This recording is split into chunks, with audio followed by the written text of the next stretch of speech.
ওই তুই কি আমার চেনস? আমি এলাকার পাতি নেতা। আমার এলাকায় ঢুকলে মাল লাগে, আছে নি? মাল দিতে হয়? এই কিছু বল না তোরা। আবার জিগায় আমাদের এখানে ঢুকলে টাকা লাগবে।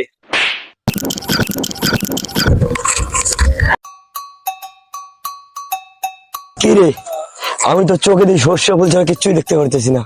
কয় কি? কি রে তোরা কোথায়? বন্ধু এ নাকি সর্ষে ফুল দেখতেছি। হ্যাঁ বন্ধু সেটাই তো দেখতেছি, চলো সময় দেখতে পালাই। হ্যাঁ বন্ধু চলো। চলো বন্ধু। কি রে তোরা কই গেলি?